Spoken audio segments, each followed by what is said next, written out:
जी बेटा, अब आपको दिखाई दे, स्लाइड्स दिखाई दे रही हैं बच्चों? जी सर, नजर आ रही है। चले चले, आप माइक बंद करें तो कि माइक बंद करें, इससे डिस्टरबेंस होगी हमें। जी हाँ सर, ठीक है। जी बेटा देखो,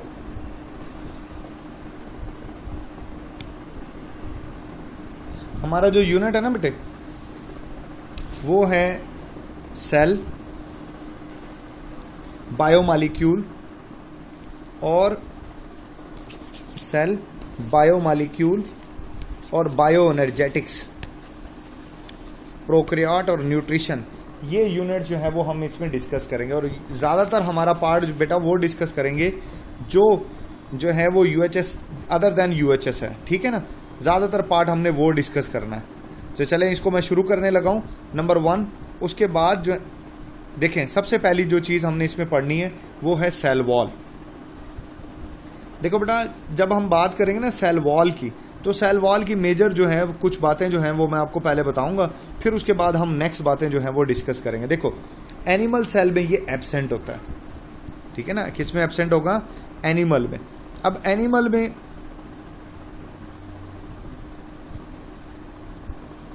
क्यों एनिमल में एब्सेंट है? क्योंकि एनिमल में बेटा लोकोमोशन होती है, और जो सेल लोकोमोट करते हैं ना, क्योंकि सेल वॉल तो एक नॉन लिविंग पार्ट है, इस वजह से लोकोमोशन की वजह से इसमें सेल वॉल नहीं होती। अच्छा, जबकि प्लांट मतलब एनिमल सेल को छोड़ दे, बाकी सब में सेल वॉल होती है।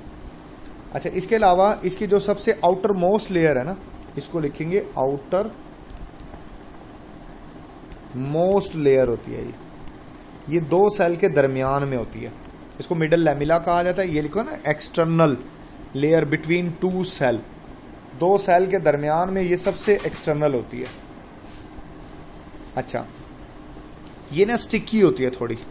स्टिकी का मतलब है कि ये दो जो सेल होते हैं ना, उनको आपस में अटैच करने में मदद देती है। आपने हर एक लेयर की कंपोजिशन याद करनी है। मतलब ये मैग्नीशियम की बनी होती है, कैल्शियम की बनी होती है, इसमें साल्ट्स होते हैं, इसमें ना पैक्टिन होते हैं। फेडरल की बुक में लिखा हुआ है कि बेटा ये जो पैक्टिन है ना, ये जो है बेटा 200 ग्लैक्टोयूरोनिक एसिड के बने होते हैं। ये पॉलीमर होता है बेसिकली, ग्लैक्टोयूरोनिक एसिड का ये बना होता है। और इसके अंदर जो कार्बोक्सिलिक ग्रुप होता है वो मिथाइलेटेड कार्बोक्सिलिक ग्रुप होता है, मिथाइलेटेड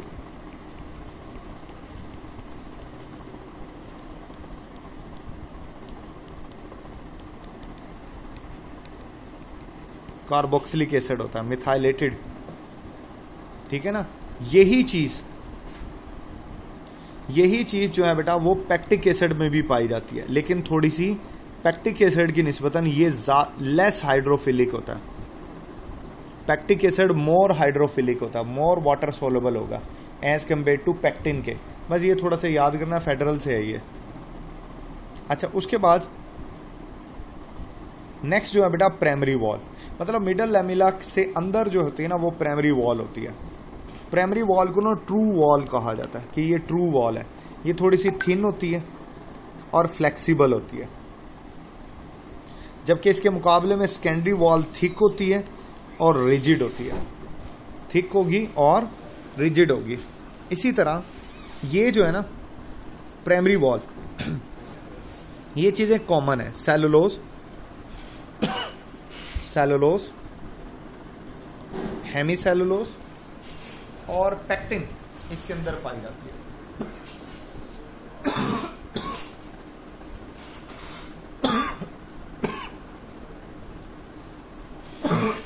एक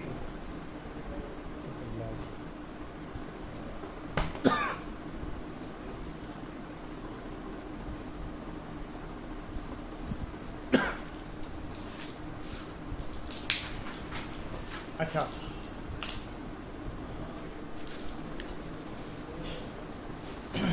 इसके बाद देखें, इसके अंदर जो है ना बेटा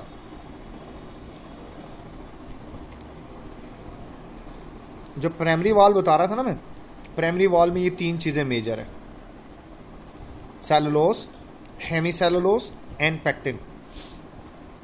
यही चीजें जो है ना बेटा ये इसमें भी पाई जाती हैं सेकेंडरी वॉल में। लेकिन सेकेंडरी वॉल में ना लिग्निन और इनऑर्गेनिक साल्ट भी होता है।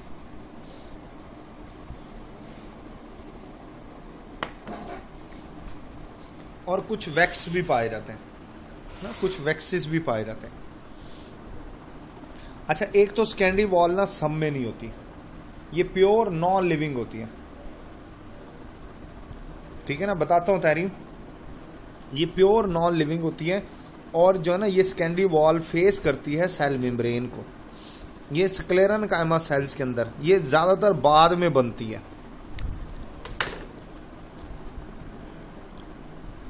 जो स्क्लेरन कायमा सेल होते हैं ना, ये उनके अंदर मोस्टली पाई जाती है। मतलब ये सब सेल में नहीं होती, मतलब जिनमें ये पाई जाती है ना, उनमें से एक एग्जांपल मैं लिखने लगा हूं, स्क्लेरन कायमा, उसमें ये पाई जाती है।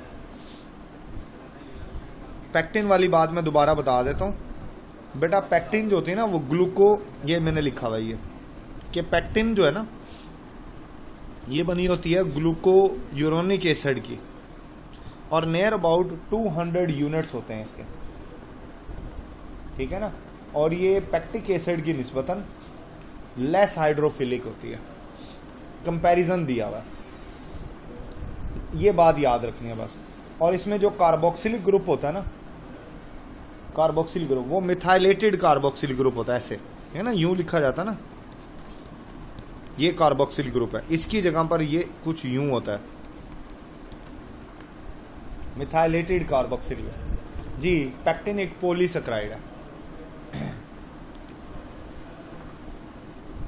जी, प्राइमरी वॉल यंग सेल में होती है, सेकेंडरी वॉल सिर्फ जो मेच्योर सेल होता है ना, उसमें बनती है बस। ठीक है ना, यंग सेल में सेकेंडरी वॉल अक्सर में नहीं होती।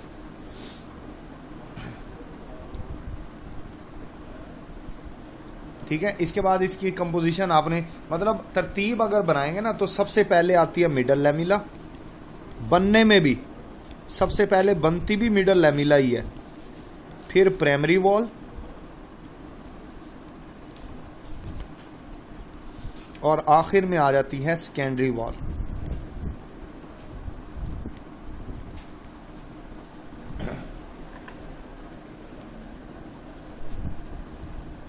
ये तरतीब होती है इनकी। चल, उसके बाद आगे चलता हूं। नेक्स्ट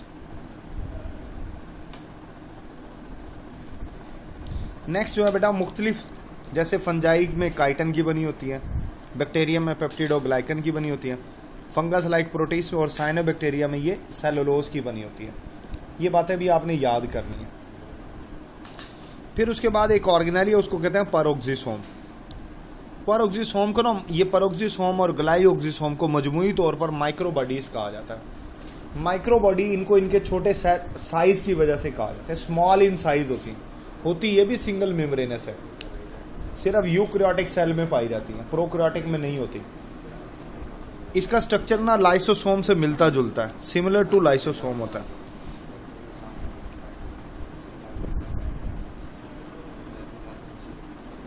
ठीक है ना, स्मॉलर देन लाइसोसोम है। जैसे लाइसोसोम गोल्जी ऑपरेटर से बनता है ना, ऐसे ही पैरोक्सिसोम भी गोल्जी ऑपरेटर से बनता है।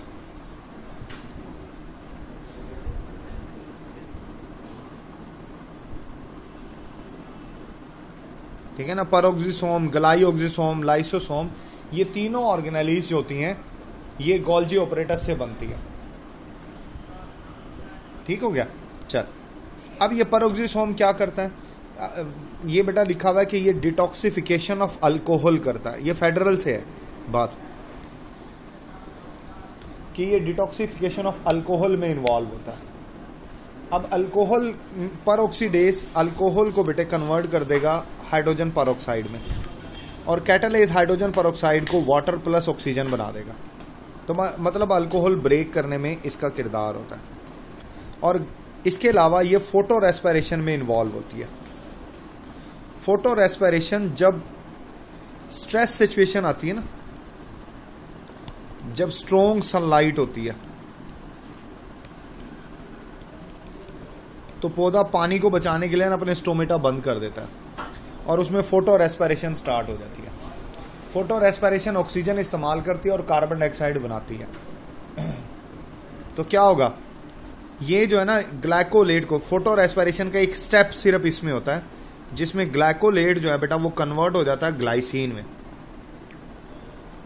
ये रिएक्शन भी परऑक्सीसोम ऑर्गेनेली के अंदर होता है, ये आपको याद रखनी है बात, ठीक है ना। और जो एंजाइम इसके अंदर इन्वॉल्व होता है उसको ग्लाइकोलिक एसिड ऑक्सीडेज कहा जाता है।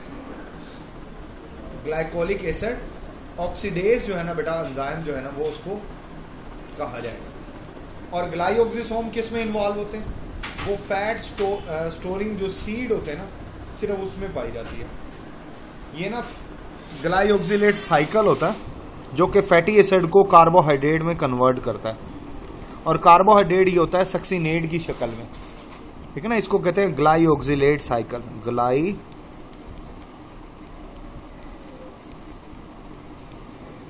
बेटा यहां पे कोई सवाल पूछना है आपने?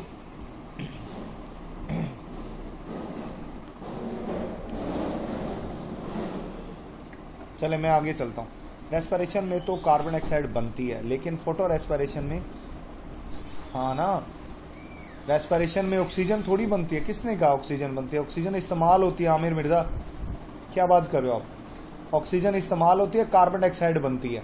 फोटो रेस्पिरेशन में भी यही होता है, ऑक्सीजन इस्तेमाल होती है, कार्बन डाइऑक्साइड बनती है।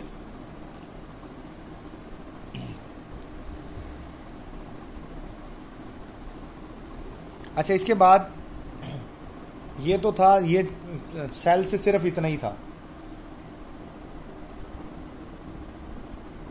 सेल वॉल में बेटा क्या क्लियर नहीं हुआ तहरीम?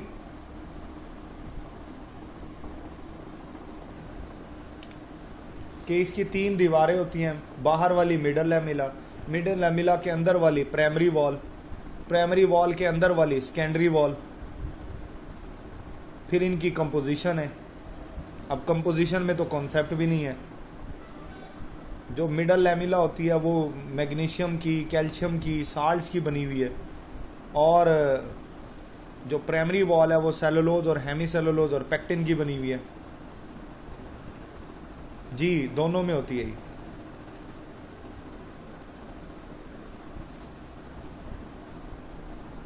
हाँ जी, बिटवीन 2 प्राइमरी वॉल का मतलब है कि एक सेल की प्राइमरी वॉल और दूसरे सेल की प्राइमरी वॉल के दरमियान में मिडल लैमिला होती है।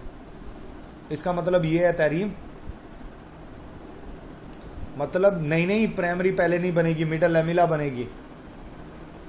बोला तो है 2 सेल के दरमियान की, प्राइमरी के दरमियान में ये होती है। एक सेल, ये एक सेल है, ये दूसरा सेल है, ठीक है। इनमें ये मिडल लैमिला बनती है, ये,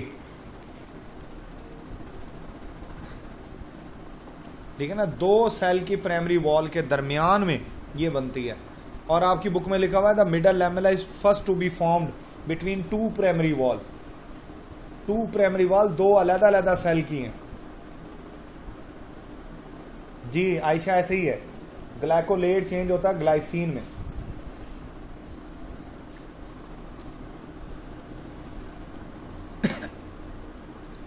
अच्छा, अब केमिकल कंपोजिशन है प्रोटोप्लाज्म की।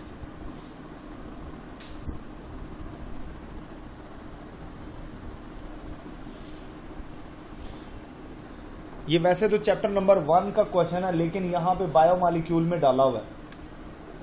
इसमें क्या डाला हुआ है देखें, टोटल जो मॉलिक्यूल है ना हमारे पास, वो हमारे 92 होते हैं, लेकिन 16 ऐसे हैं जो लिविंग ऑर्गेनिज्म में पाए जाते हैं। उन 16 को बायो एलिमेंट्स कहा जाता है। उसमें से 6 बनाते हैं 99 और 10 जो है ना वो सिर्फ 1% बनाते हैं। ठीक हो गया? ये बात फर्स्ट ईयर में लिखी हुई है चैप्टर नंबर 1 के अंदर। ये जो 6 है ना, इसमें ऑक्सीजन 65% है, कार्बन 18% है, हाइड्रोजन 10% है, नाइट्रोजन 3% है, कैल्शियम 2% है और फास्फोरस 1% होती है।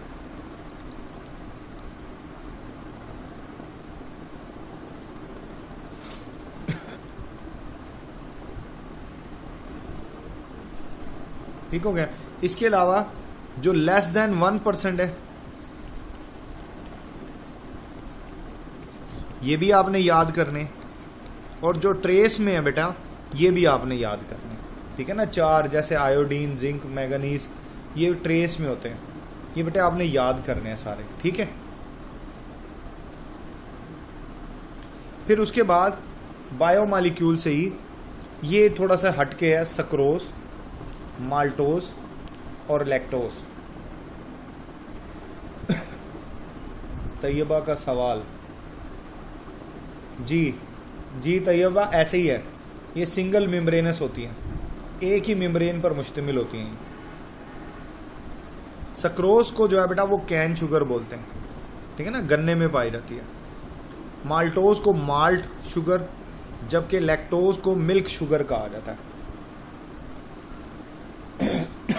फिर आपने ना इसमें इनकी बॉन्डिंग याद करनी है।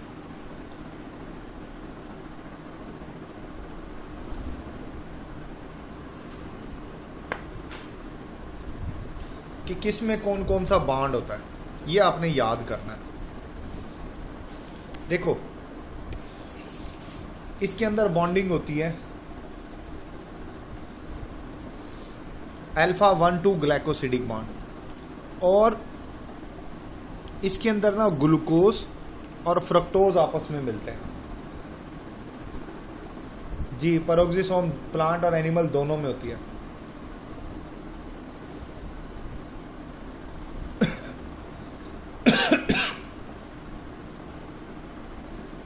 नहीं बेटा, नेचुरल है, ये ऑक्सीजन ज्यादा होती है, कार्बन कम है।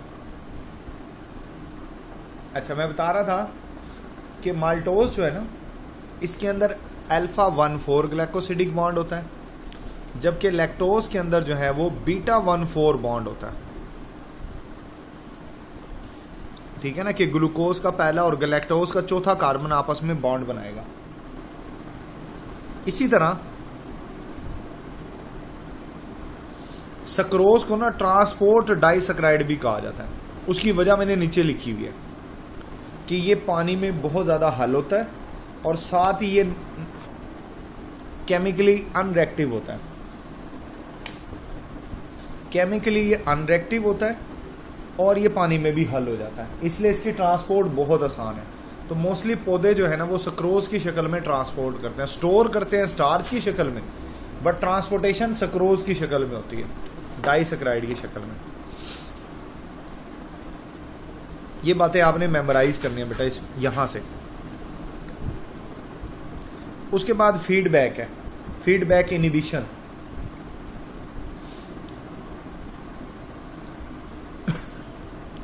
जो फीडबैक इनहिबिशन है ना बेटे, उसमें देखें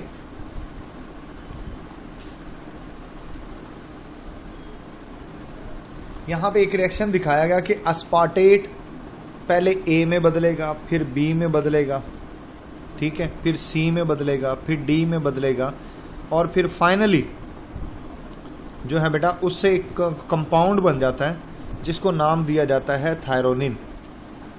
थैरियोनिन जो है ना वो बन जाएगा।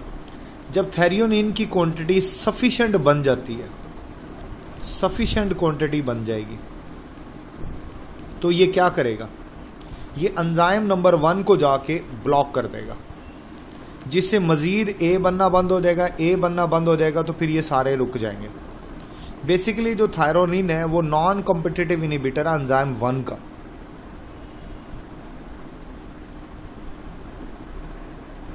जी, बिटवीन फास्फोलिपिड बाइलेयर होगा, बिटवीन फास्फोलिपिड बाइलेयर आएगा उसका जवाब। ये जो थायरोनिन है ना, जो एग्जांपल लिखी हुई है, ये एंजाइम नंबर 1 की एलेस्टेरिक साइड के ऊपर अटैच होता है। एलेस्टेरिक साइड का मतलब ये है अदर देन एक्टिव साइड, ये होती है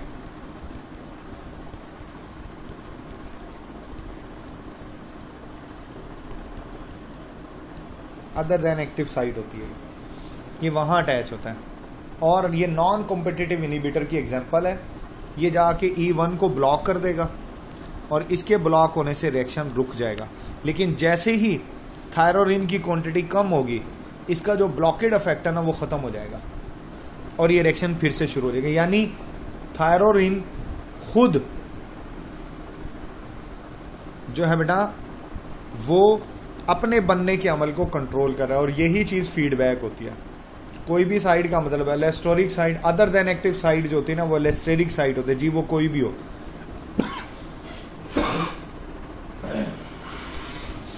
वो एलेस्टेरिक साइड होते हैं।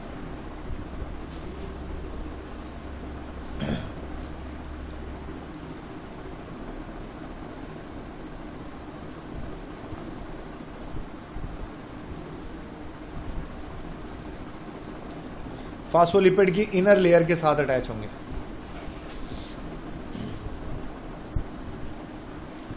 तैयबा बताया तो था, peroxisome are present both in plant and animal.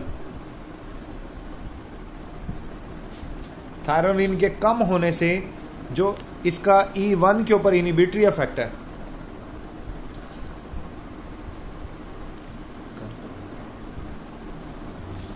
Thyronine के कम होने से इनिबिटरी इफेक्ट E1 के ऊपर कम हो जाएगा। थायरोनिन के बढ़ने से E1 के ऊपर जो उसका इनिबिटरी इफेक्ट है वो इंक्रीज हो जाता है। यही फीडबैक है। मतलब अगर थायरोनिन बढ़ रहा है, ज्यादा बन गया, तो ये E1 को ब्लॉक करके अपने आप के बनने के अमल को रोक देगा।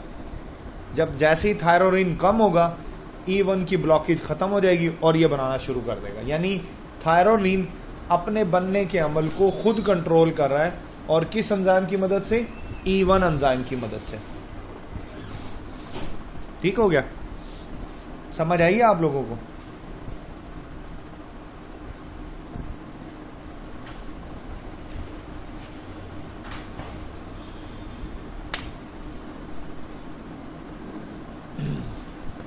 बेटा अभी ना जो चीज मैं अभी आपको समझा रहा हूं ना, थोड़ा सा वो समझे, कोशिश करें उसी से रेलेवेंट भी पूछें। इस तरह तो फिर हम अपना टारगेट अचीव ही नहीं कर पाएंगे। अब तुम्हारा सवाल मुझे ढूंढना पड़ेगा।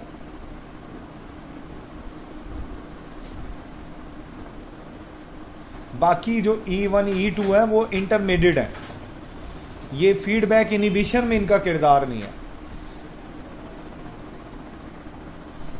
जी। ये नॉन कॉम्पिटिटिव इनिबिटर की एग्जांपल है।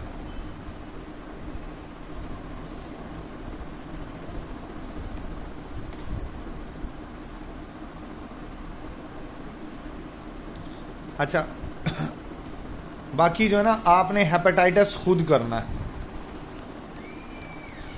बस ये बता देता हूं याद क्या क्या, क्योंकि इसमें कॉन्सेप्ट नहीं है।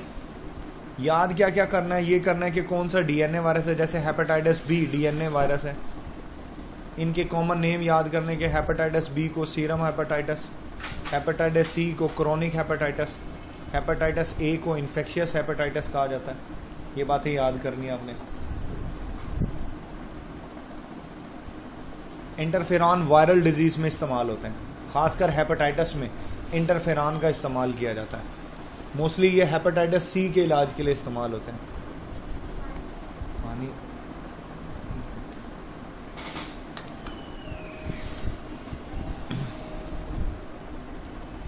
अच्छा, ये पिरियॉन्स होते हैं ना, पिरियॉन्स, ये आप जानते हो कि ये प्रोटीन होते हैं, ओनली प्रोटीन होते हैं। इसके अंदर सिर्फ इतना जीन होता है, इसके अंदर सिर्फ इतना जीन होता है बेटा कि ये जो है ना वो अपनी कॉपी खुद बना ले, बस इतना होता है। ये ना करू की बीमारी जो है ना ये पैदा करता है इंसानों में करू की बीमारी जो है बेटा ये पैदा कर देता है। ये ना एक न्यूरो डीजनरेटिव डिजीज होती है। न्यूरो डीजनरेटिव डिजीज जो है बेटा ये होती है। अच्छा, इसी तरह जो है बेटा ये जो वायराइड होते हैं ना, वायराइड, ये सिर्फ वायराइड, वो पूछ रहे ना, मैं बता देता हूं, ये हेपेटाइटिस डी काज करते हैं। डी, हेपेटाइटिस डी जो है ना वो इन्हीं से होती है, वायराइड से। ये ना ह्यूमन के लीवर सेल में एंटर हो जाते हैं और डैमेज करते हैं। और आपने पढ़ा कि हाँ ये जो है ना ये पिग है, इसका रिजर्वियर पिग। वायराइड में ना एक एंजाइम पाया जाता है, उसको कहते हैं राइबोजाइम। ये आरएनए का बना होता है, मतलब ये वो अकेला एंजाइम है जो प्रोटीन का नहीं बना, एक्सेप्शनल केस है।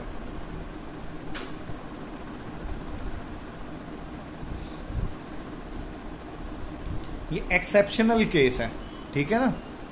राइबोजाइम ये आरएनए का बना हुआ है, और ये चंद एक राइबोसोम्स में भी अब इसका मतलब ये नहीं है कि राइबोजाइम जो है बेटा, ये जो राइबोसोम है वायराइड में होते हैं। हाँ, राइबोजाइम वायराइड में भी होते हैं और राइबोसोम के अंदर भी होते हैं। वायराइड आर इन्वेलप्ड और नॉन इन्वेलप्ड, बहुत अच्छे। और बेटे वायरस इन्वेलप्ड या नॉन इन्वेलप्ड होते हैं। वायरस होते हैं इन्वेलप्ड या नॉन इन्वेलप्ड। वायराइड के लिए ये टर्म जो है बेटा वो इस्तेमाल नहीं होती। ये जो वायराइड होते हैं ना, ये प्लांट पैथोजेंस है, मोस्टली प्लांट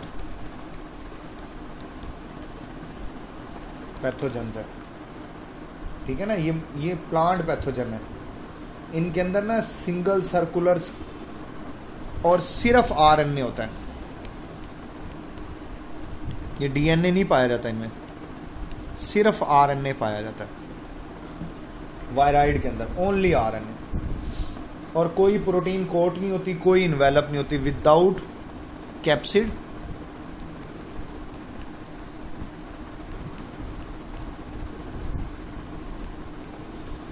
एंड ये नॉन इन्वेलप होते हैं। ये लो बता दिया ये। हाँ जी आयशा जी। और भाई राइबोजाइम वायराइड के साथ साथ राइबोसोम में भी होते हैं, ये लिखा हुआ है। ये लो,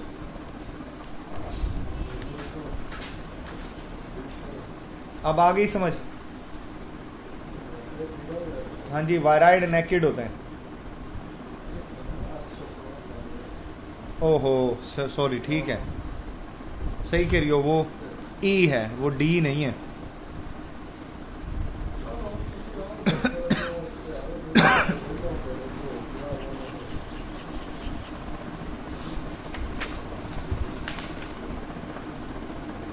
यही तो अभी मैंने बोला कि राइबोसोम वायराइड में नहीं होते, राइबोजाइम दोनों में है, वायराइड में भी है, राइबोसोम में भी है।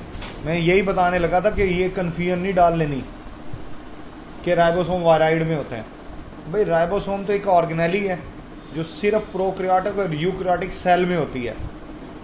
राइबोसोम तो वायरस के अंदर नहीं होते, तो ये वायराइड तो वायरस भी नहीं है।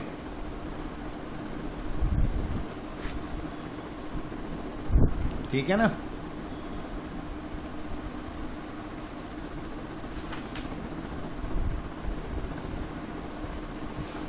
जी यूकैरियोटिक और प्रोकैरियोटिक दोनों में होते हैं।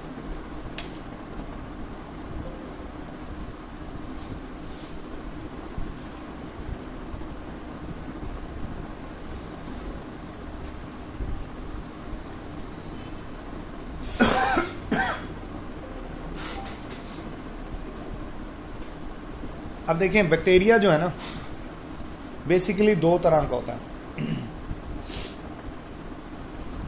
Archaeo bacteria and eubacteria. Archaebacteria की एग्जांपल है थर्मस एक्वेटिकस। सॉरी,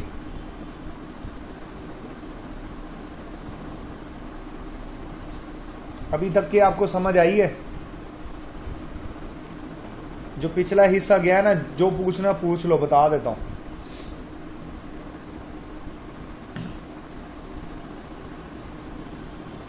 को कंफ्यूजन है तो पूछ लो, क्योंकि अभी ये मैं नए हिस्से की तरफ मूव कर रहा हूं।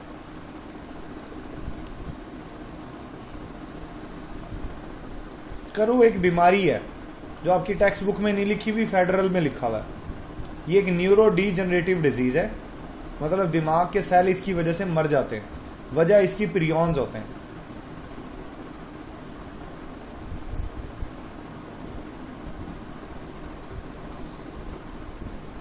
अच्छा, मैं बता रहा था आर्चियो बैक्टीरिया जो है ना, इसकी एग्जांपल है थर्मस एक्वेटिकस।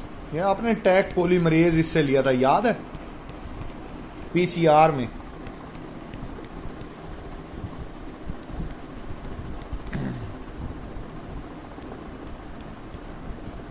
टैग पॉलीमरेज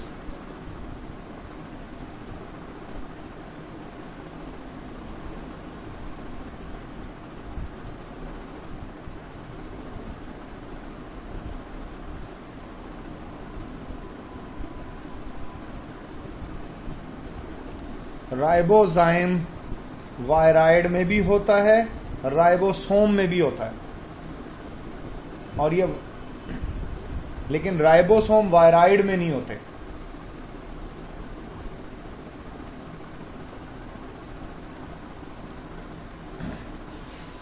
जी, राइबोजाइम वायराइड की रेप्लिकेशन करता है। यू बैक्टीरिया, अच्छा आर्चियो बैक्टीरिया के बारे में बता रहा था, थर्मस एक्वेटिकस बता दिया, टैग पॉलीमरेज बता दिया, और ये चीज पीसीआर में इस्तेमाल होती है। ये 120 डिग्री सेंटीग्रेड तक को बर्दाश्त कर सकता है। नॉर्मल बैक्टीरिया की सेल वॉल पेप्टिडोग्लाइकन की बनी होती है, लेकिन आर्चियो बैक्टीरिया में पेप्टिडोग्लाइकन एब्सेंट होते हैं। इसमें ये पॉलीसेकेराइड की बनी होती है। ट्रू बैक्टीरिया में पेप्टिडोग्लाइकन मौजूद होते हैं। अब यहां पे कुछ बातें आपने पढ़नी है बेटे, कि लेवनुक जो था ना, लेवनुक, इसने बारिश के कतरों में, रेन स्प्लैशेस में, इन्फियन में, ब्लड प्लाज्मा में, सीरम में अपनी खुद साख्ता एक माइक्रोस्कोप से छोटे छोटे क्रिएचर देखे, जिसको इसने एनिमल क्यूल्स का नाम दिया।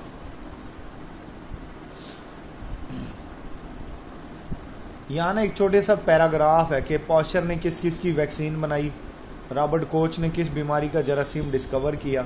ये भी आपने रीड करना है, हमारी टेक्स्ट बुक में मौजूद है, वो पंजाब टेक्स्ट बुक में।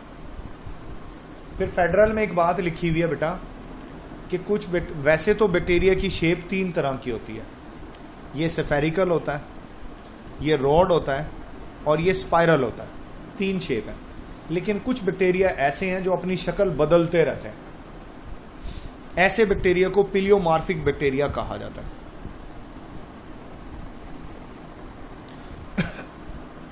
पिलियोमार्फिक बैक्टीरिया, ऐसे बैक्टीरिया को कहा जाता है जो अपनी शेप बदलते रहते हैं।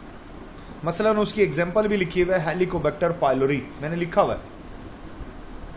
ये हेलिकोबैक्टर जो पाइलोरी है, ये मैदे का अल्सर पैदा करता है, स्टमक अल्सर पैदा कर देता है। वैसे बैक्टीरिया की जो शेप होती है वो 3 तरह की होती है। कोकस जो होते हैं वो स्फेरिकल होते हैं, बैसिलस जो होते हैं वो रोड शेप होते हैं, और जो थिक होगा, थिक स्पाइरल, वो स्पाइरेलम है, और जो थिन है वो स्पाइरोचीट है। अब इसके एग्जांपल में आ जाता है हाइफोमाइक्रोबियम और विब्रियो। विब्रियो कोमा शेप होता है।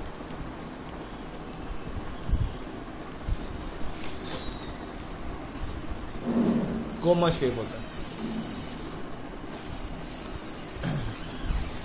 ठीक हो गया? चल, अब ये देख सकते हो आप, ये जो है ना सिंगल प्लेन, और ये टेट्रा 2 प्लेन, सार्सिना 3 प्लेन, और स्टेफाइलोकोकस रैंडम प्लेन में पाया जाता है। ठीक है? जबकि जो बैसिलाई होते हैं वो सिंगल प्लेन में ही होते हैं। देखो ना, ये बुक में बना हुआ कि 2 प्लेन डायग्राम बनाई और फिर एक लाइन लगा दी। इसका मतलब है ये 2 प्लेन में नहीं पाया जाता। आपने इसकी एग्जांपल्स बहुत अच्छे से याद करनी है। मसलन इसकी एग्जांपल इकोलाई, बैसिलस सबटाइलस, सूडोमोनास आ जाता है। ये इसकी एग्जांपल्स हैं, ये अक्सर एमसीक्यूज में आ जाती हैं। फिर बेटा ये साइजेस आपने याद करने कि जनाब एक normal bacteria 0.1 to 600 micron metre होता है। सबसे छोटा बैक्टीरिया जिसमें सेल वॉल भी नहीं होती, उसका साइज सबसे बड़े वायरस, जो लार्जेस्ट वायरस है ना, उसके साइज के बराबर होता है। और लार्जेस्ट वायरस आप जानते हो पोक्स वायरस है, उसके साइज के बराबर होता है, वो होता है 100 to 200 नैनोमीटर। इकोलाई जो है ना बेटा, ये 1.1 to लेके 1.5 माइक्रोन मीटर तक होता है। स्पायरोचीट 500, स्टेप्टोकोकस और स्टेफाइलोकोकस का भी लिखा है। एक होता है सर्जियन फिश, उसमें एक जाइंट बैक्टीरिया पाया जाता है, बड़ा, उसका नाम है इपोलोपिस्कम फिशलसोनी। इसकी लंबाई 600 माइक्रोमीटर और इसकी चौड़ाई 80 माइक्रोन मीटर होती है। ये आप याद रखोगे। फिर आ जाते हैं फ्लैजेला के ऊपर। देखो बेटा, प्रोकैरियोटिक फ्लैजेला जो होता है ना, वो ट्यूबुलिन प्रोटीन का बना होता है, जबकि यूकैरियोटिक फ्लैजेला जो होता है ना, वो फ्लैजेलिन प्रोटीन का बनता है।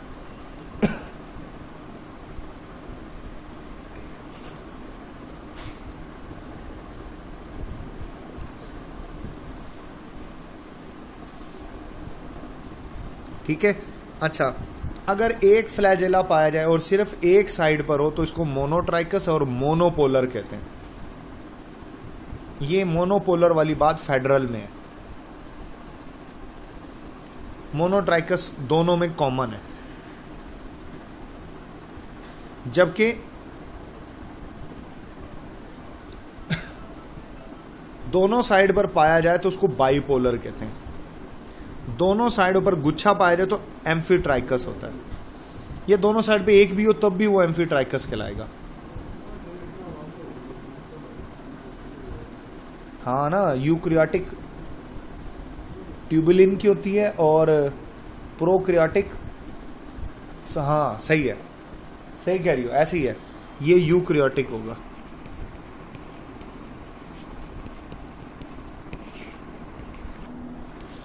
और इसमें जो है ना बनी होगी फ्लैजेलिन।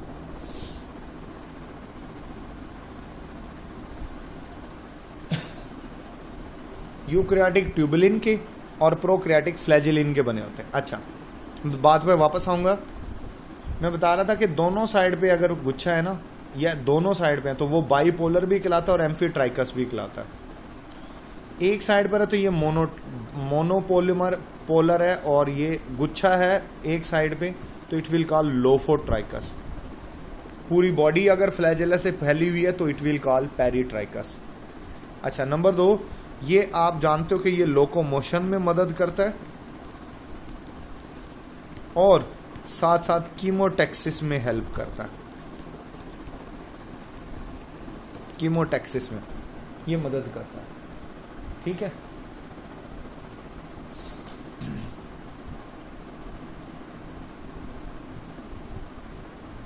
अच्छा, अब ना ग्लाइकोकैलेक्स,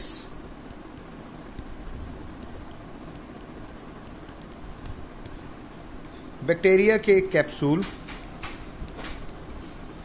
और सलाइम को कहा जाता है।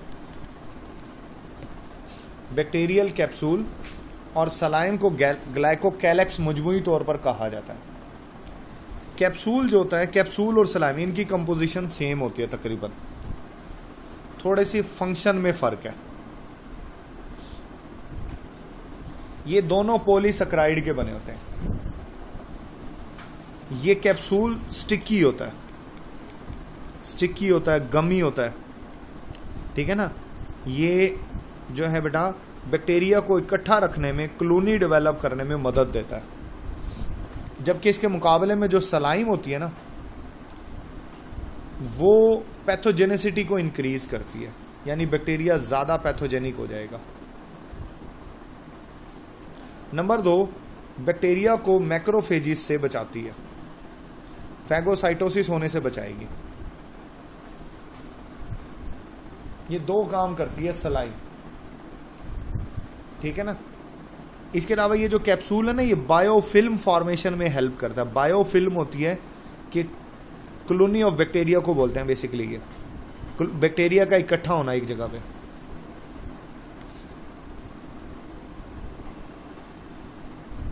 इससे इस तरह ना बैक्टीरिया को मारना मुश्किल हो जाता है। जब बैक्टीरिया में इत्तेहाद हो जाएगा ना, इकट्ठे हो जाएंगे एक जगह पे, तो फिर इस तरह बैक्टीरिया क्या किसी को भी मारना मुश्किल हो जाता है।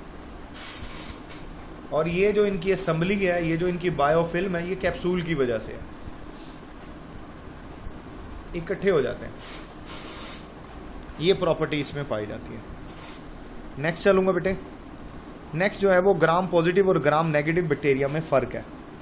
देखो, ग्राम नेगेटिव बैक्टीरिया में 2 लिपिड लेयर होती हैं।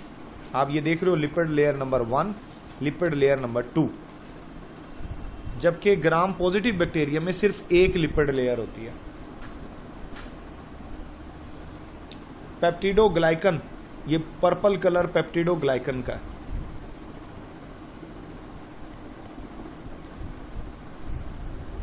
%50 होती है ग्राम पॉजिटिव में, जबकि यही चीज ग्राम नेगेटिव में सिर्फ 10% है।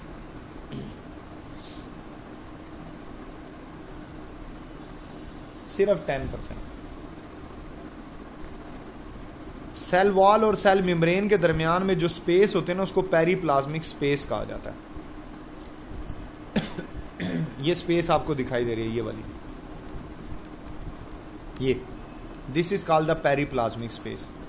अब देखो यहां पे लिखा हुआ है कि पेरीप्लाज्मिक स्पेस ग्राम पॉजिटिव में किसी किसी में, ग्राम नेगेटिव में सब में पाई जाती है।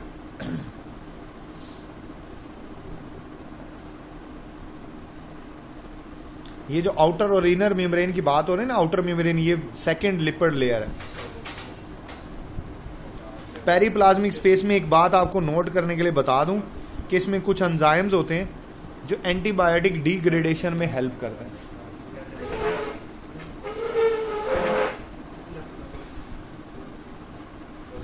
बेटे आपने एक और बात याद रखनी है कि ग्राम नेगेटिव में लिपोप्रोटीन और लिपोपोलीसेकेराइड होते हैं जो ग्राम पॉजिटिव में नहीं होते, ये सिर्फ ग्राम नेगेटिव में होते हैं। और टिकोइक एसिड जो है ना ये सिर्फ ग्राम पॉजिटिव में। ये नोट करनी है बातें आपने, ये एमसीक्यूज में पूछी जा सकती हैं। ये मोर परमिएबल है, ये लेस परमिएबल है। वजह इसकी फैट है, फैट्स ज्यादा होती है इसमें ना। माइक बंद करो। सर आपने पेरीप्लाज्मिक स्पेस में कौन से एंजाइम बताए हैं? एंजाइम का नाम नहीं है बेटा, मेंशन नहीं है। आपने क्या कहा है कि पेरीप्लाज्मिक स्पेस में कौन से एंजाइम? मैंने कहा है कि पेरीप्लाज्मिक में एंजाइम होते हैं जो कि एंटीबायोटिक को ब्रेक करने में मदद करते हैं। वो एक लिस्ट ऑफ एंजाइम है जिसके नाम मेंशन नहीं है, ठीक है?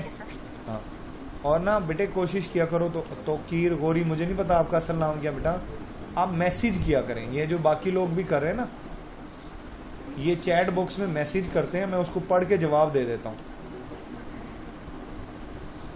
ठीक है ना? इकरा गोरी, इकरा, नेक्स्ट टाइम में मैसेज करना, ठीक है?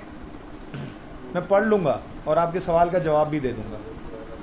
जी सर, ओके।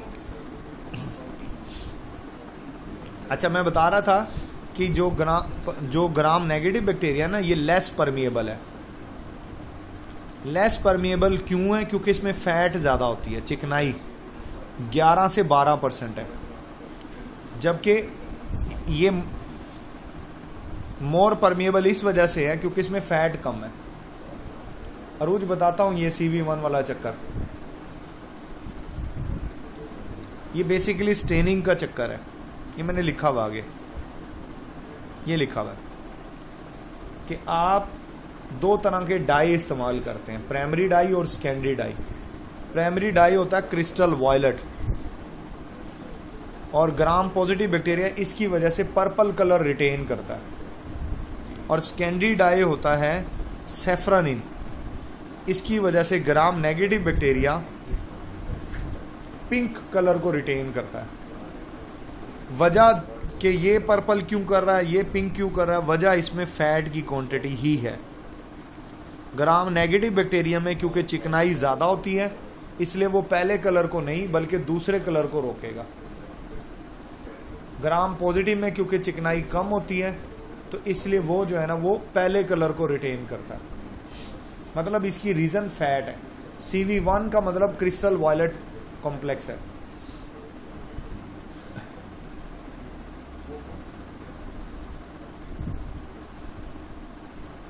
फिर बेटा सेल मेम्ब्रेन है। अच्छा देखें,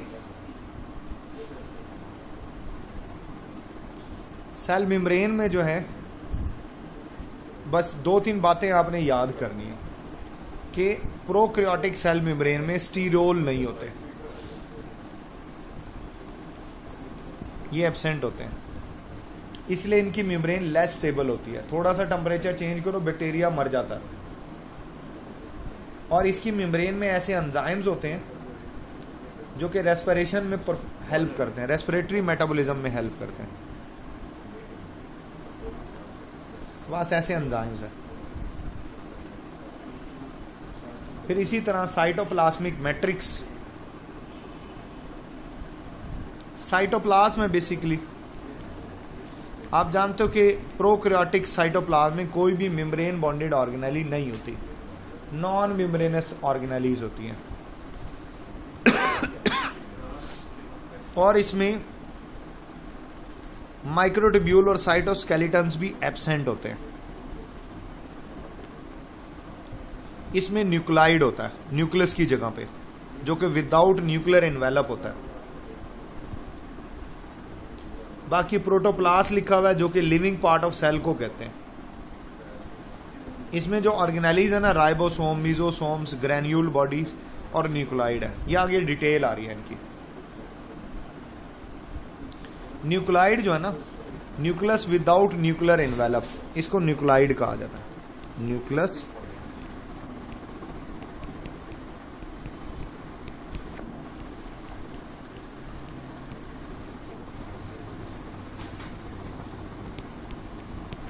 इसको न्यूक्लाइड। ये एक सिंगल डबल स्टैंडर्ड डीएनए होता है। Single circular double standard double single double standard DNA होता ही हमेशा डबल स्टैंडर्ड है, और सर्कुलर भी माइटोकॉन्ड्रिया में भी पाया जाता है, इसलिए इसके डीएनए को प्रोकैरियोटिक डीएनए कहा जाता है। ऑर्गेनेलीज के अंदर जो डीएनए होता है ना, वो भी इसी नेचर का होता है, और ये सिर्फ क्रोमेटिन पर मुश्तमिल होता है। इसमें हिस्टोन प्रोटीन एब्सेंट होती है।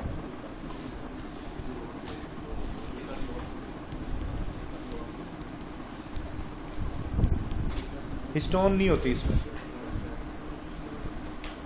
वो एब्सेंट होती है। सिर्फ डीएनए होता है, और सिंगल डीएनए होता है, इसलिए इसको आप हैप्लाइड का नाम देते हो। सिंगल डीएनए होता है इसलिए इसको हैप्लाइड कहा जाता है, ठीक है। और इसको देखने के लिए आप एक स्टेन इस्तेमाल करते हो, उसको फुलजन स्टेन बोलते हैं। फुलजन स्टेन, ये लिखा हुआ नाम। और एक और बात लिखी हुई है कि इकोलाई जो क्रोमोसोम होता है वो भी सर्कुलर होता है, और उसका जो साइज है वो 14,000 माइक्रोन मीटर होता है। 14,000 माइक्रोन मीटर। बेटे ये याद कर लेना। टाइम मुकम्मल हो गया है, तो आज के लिए फिलहाल इतना ही। कल इंशाल्लाह इससे आगे जाएंगे। सर, बैक्टीरिया में सबसे आउटर लेयर सेल वॉल होती है या सलाइम या कैप्सूल? देखो बेटा, सबसे आउटर लेयर जो है ना, वो सलाइम या कैप्सूल होती है। दोनों बेक वक्त मोस्टली नहीं पाई जाती, ठीक है ना। या अगर पाई जाए तो सबसे अंदर सेल वॉल होती है, ठीक है ना।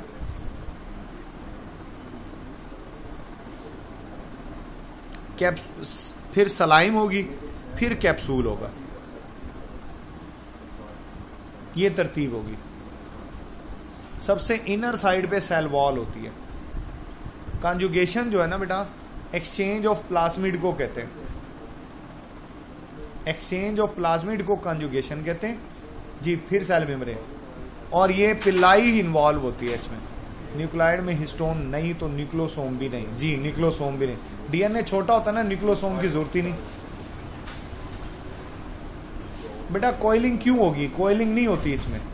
डीएनए बहुत छोटा होता है, उसको फोल्ड करने की जरूरत नहीं है।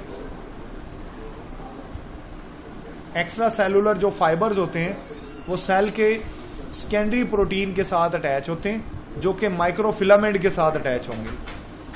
सेकेंडरी प्रोटीन होती है इसके अंदर, सेकेंडरी प्रोटीन, उसके साथ अटैच होंगे। सर, बैक्टीरिया का ओरिजिनल डीएनए सर्कुलर होता है या प्लाज्मिड का बताया आपने? बेटा इसका सर्कुलर, इसका ओरिजिनल डीएनए भी सर्कुलर होता है, इसका प्लाज्मिड भी सर्कुलर होता है।